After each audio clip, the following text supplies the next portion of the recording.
ఈరోజు పచ్చి పులుసు చేస్తున్నాను. ముందుగా చింతపండు ఇలా నానబెట్టుకొని పెట్టుకోవాలి. పచ్చి పులుసు కోసం ఇలా ఉల్లిగడ్డలు కట్ చేసి పెట్టేసుకోవాలి. ఇలా ఉల్లిగడ్డలు వేసుకున్న తర్వాత అలాగే కొత్తిమీర, కరివేపాకు వేసేసుకోవాలి. ఇందులోనే ఉప్పు కూడా వేసేసుకోవాలి. కొంచెం కారం కూడా వేసేసుకోవాలి.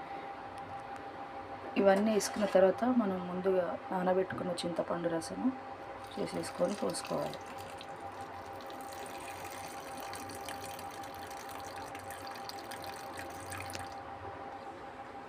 ఇందులోకి చింతపండు రసం పోసిన తర్వాత మంచిగా గట్టిగా పిసేసుకోవాలి. మంచిగా ఇలా గట్టిగా పిసుక్కున్నాం అనుకో, ఈ ఆనియన్స్ది, కొత్తిమీరది, కరివేపాకుది ఫ్లేవర్ అంతా ఇందులోకి వచ్చేస్తుంది అన్నమాట. అప్పుడే చాలా టేస్టీ ఉంటుంది పచ్చి పులుసు.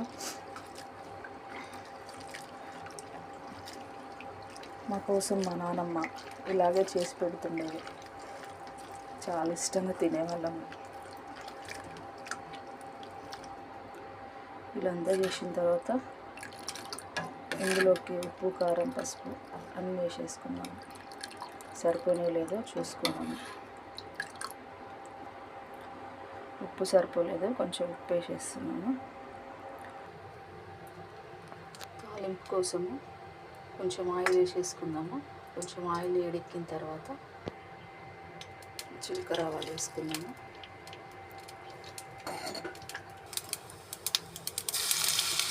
ఉల్లిపాయ పేస్ట్, ఎండుమిరపకాయలు, పచ్చిమిర్చి, కరివేపాకు వేసుకోవాలి.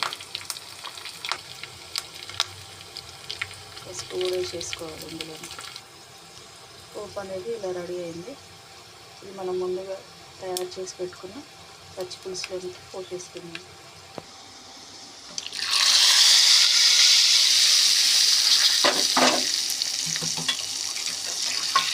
ఎంత బాగుందో చూడండి పచ్చి పులుసు.